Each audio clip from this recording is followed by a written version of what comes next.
Welcome, everybody. It's Keeping It Real with Rick here. I'm Rick Wiley, I'm a sales consultant with Jago Homes. I apologize. We launched our inaugural episode 2 to 3 weeks ago. We've had some funky weather, some funky things going on, but we're back on. And today I've got a great guest to help us talk about the market at the moment, also give some insight in the lending process.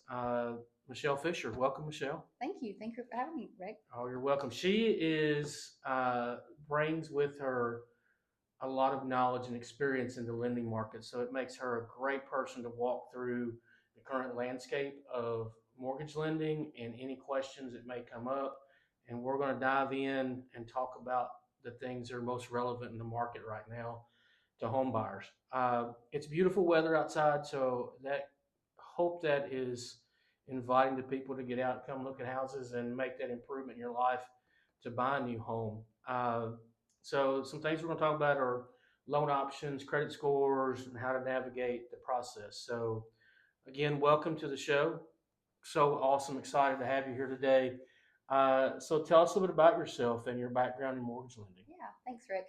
So I'm Michelle Fisher. I'm with Liberty Federal Credit Union, and I've been in the mortgage business for 25 years. And it's there's been ups and downs. You never get used to it, but we're getting ready to. We're hoping rates will come down, so we're ready to go. I got you. All right. So before we deep dive into mortgages, let's have a little fun. If you weren't in the mortgage business, what would be your dream job?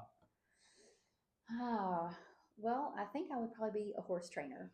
I Awesome. would just work with horses, and that'd be my dream fantasy job. I got you. So, Completely different than what I'm doing now. well, again, it's a dream job. So that and I asked it and you answered it. So, what inspired you to get into mortgage lending? Yeah, that's a good question. So it actually kind of fell in my lap, honestly. I have been doing this a long time. Started out doing like second mortgages, car loans, that type of thing. They were going to close our department, and we were going to lose our jobs. And another department came in and said, "Hey, we're going to make you guys mortgage loan officers."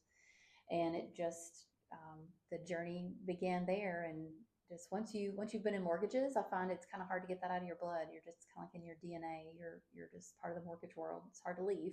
And you may have said this. How long have you been in the mortgage lending business? Yeah, so 25 years. So that's what I'm saying. You've got the experience, hmm been through a lot. What do you love most about your job?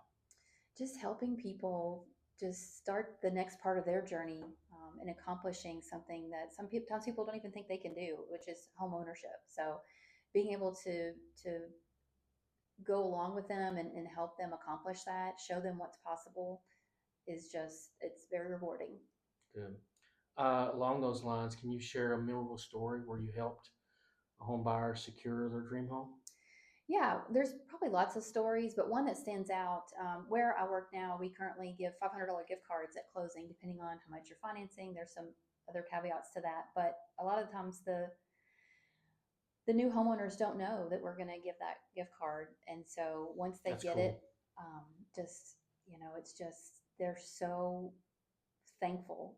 Not only that we just closed on potentially their dream house, but now they have $500 that they could put towards appliances or new furniture or whatever it may be. So just seeing the gratitude and how thankful everyone is. I have a voicemail actually saved on my phone from a client that called me and was just so thankful. I was like, I'm going to save this just to have if I ever need a reminder why I do this. So Oh, that is cool. I won't make you play it. So, yeah, thanks. uh, so how has the mortgage industry evolved since you first started, and what major changes have you seen? Yeah, so when I first started, rates were around seven and a quarter, which is where we were not too long ago. So, rates after once I first got into the business and they came down, rates stayed so low for so long. We just were so used to the rates. And it's been a challenge over the past 3 years to get back to, okay, this is kind of, in a normal market, where would they be? And so seeing the rate adjustment the past 3 years has been a huge adjustment. But technology has come a long way. We can do a lot of times like a hybrid loan closing where you close part of the time or half of the documents are signed online, the others are in person. Sometimes you can do a full closing online. applications are all online. So the technology's come a long way.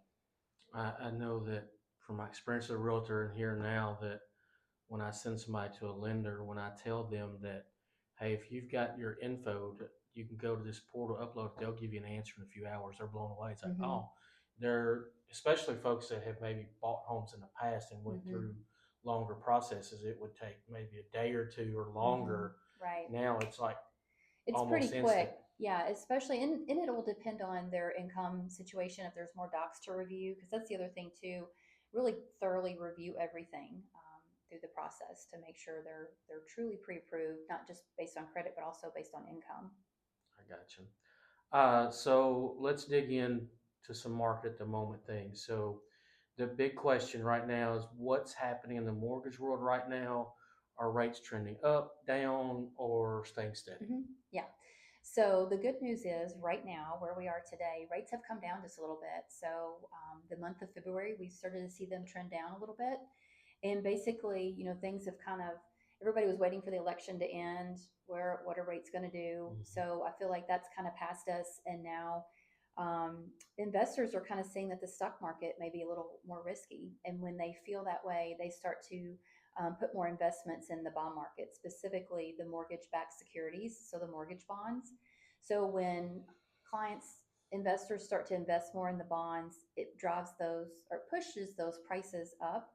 And then what it does basically, then you could say that it pulls the bond yields down. And when those yields are down, mortgage rates will come down. So they'll follow the yield of the MBS, the mortgage backed securities. So we're seeing that trend down. The next 2 weeks will be pretty important because we'll have the consumer price index will come out, unemployment will come out. It's a new month starting, so we'll kind of see how things are trending, and all that data is what will impact, the mortgage-backed securities ultimately. Okay, that was a great, very detailed answer. Well, and a lot of folks don't understand that it's more than just changing the interest rate. It's more than just the Fed Reserve saying this is what it is. There's a Mm-hmm. lot of logic and reasoning that goes into that. There One of is. the Mm-hmm. things, that was an election topic was interest rates. Well, and everybody thought, well, whoever becomes the new president is going to push a button and make interest rates lower. Mm-hmm. It's not that simple. No, it's not. And when you do hear on the news that the Federal Reserve is meeting, they're going to change the prime lending rate. That does not directly impact mortgage rates. It will impact if you have a second mortgage, somebody already owns a home, like a home equity line of credit, short-term lending like credit cards, car loans. But ultimately, mortgage rates will only be impacted based on the reaction to that movement. So it's very data driven, what's trending in the market as far as how it's going to impact the mortgage backed securities. Got it. So I know one of the biggest concerns for home buyers is their credit score. What are lenders really looking for, and what's the minimum score needed to secure a loan? Mm-hmm. So just speaking from experience, typically you need a 640 or higher FICO credit score. Now, yes, there's other loans that you can go below 640. Even, Ginnie Mae, which is FHA, they'll set their minimum credit scores much lower. But as a lender, we're always going to have overlays because we have to assess our risk. So typically, when we run things through automated underwriting, that's how we know if we have a pre-approval or not. We are usually going to need a 640 or higher to get that automated approval. Unless someone's putting a substantial amount down, then you typically need to be above 640 for a FICO credit score. Okay. Uh, Another big hurdle a lot of folks have, particularly in the market that I've seen now, is down payment. What are some realistic expectations for buyers on that? And are there any programs out there that can help? There are, and surprisingly, this is something, you don't have to have 20% down. I still hear that sometimes. I don't have 20% to put down. And I'm like, wow, you do not have to have 20% to put down. If you have good credit, you're a first time home buyer, you can put as little as 3% down. If you Are don't, you listening to that, folks? Yeah. 3%, that's all. So that's a conventional loan. If your credit is in, the mid 600s, we could look at an FHA loan if that makes more sense. That's only 3.5% down. And if you don't have that down payment, There are other options. There's down payment assistance. We have here in Kentucky, we have Kentucky Housing Corporation. So KHC has a down payment assistance option. If you're in other states, there's also other programs, but typically there's always something local as a down payment assistance option. And it's not a grant, so it's not given to you. It is money that you're borrowing for the down payment, but it will help you get into the house. And it's an option. There's other programs like VA loans, those are 100% financing. There's USDA for rural properties, depending on the county.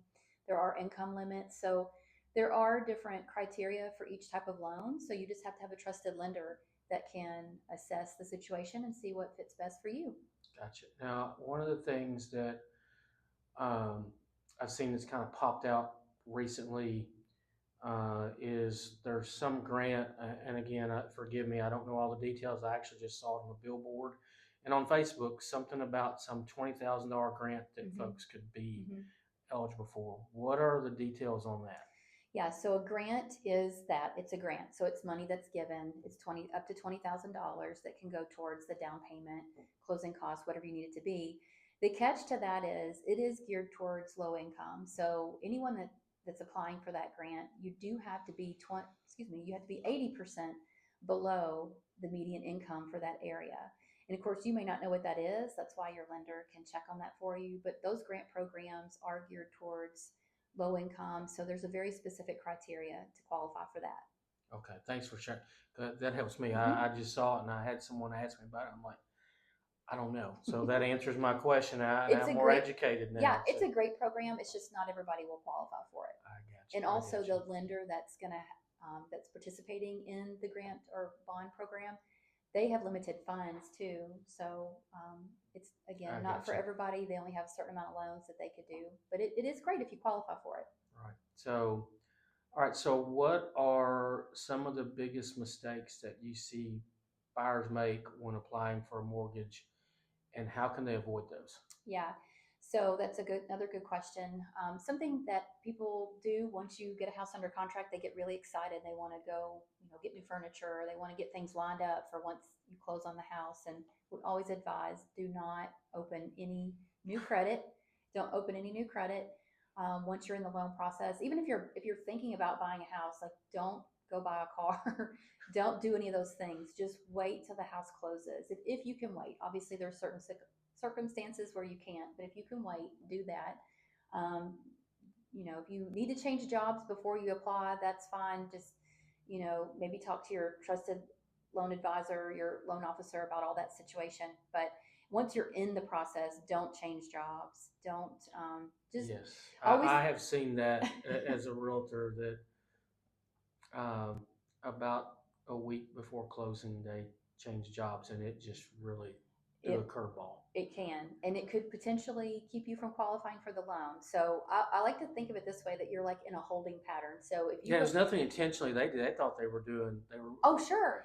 They were doing to make more money, right? Yeah, and so exactly. it just kind of threw a curve. We got around it, but it can throw things. And there's things obviously that you can't help. If you have to do it. If your car broke down and you can't get to work without another car, then you have to.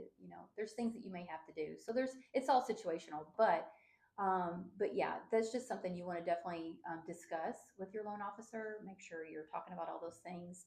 But yeah, it's you kind of want to think about once you've applied for your loan, you've got a home under contract, or you're still looking for a house. You're kind of like in a holding pattern. So don't change or do anything until you're closed on the house. Just stay where you are. Just stay steady, stay the course. Yes. So looking ahead, we're already up to March, but what do you think the lending environment is going to look like for the rest of 2025? Any other advice for buyers planning to purchase in the near future? Yeah, I mean, we've seen a nice little dip in rates. I'm hoping that continues. We may see another little dip. That part's hard to predict because, again, it's all data driven. There are analysts that will predict it, but I won't. I'm not going to pretend that I'm an analyst. So, but it's positive. There's a lot of more houses on the market right now, and you don't want to wait. If you're waiting on the interest rate, that house could potentially be more expensive that you were thinking about. So, I just have the feeling and the general rule that I've talked to other people it's positive, and we're going to see more movement and just see. And the other thing too, people are getting more used to rates where they are, so they're Right. more comfortable. It's not such a shock anymore. So we see more people getting into the ones that have been waiting. They're ready to now buy. Well, and the dust has settled Mm-hmm. from the election. Mm-hmm. So there's no miracle drop in interest rates. Right. So all that stuff has settled in. So, well, this has been a very insightful conversation. Thank you for breaking everything down about those certain things. Great answers. And before we go, is where can listeners reach out to you if they have other questions or need mortgage guidance?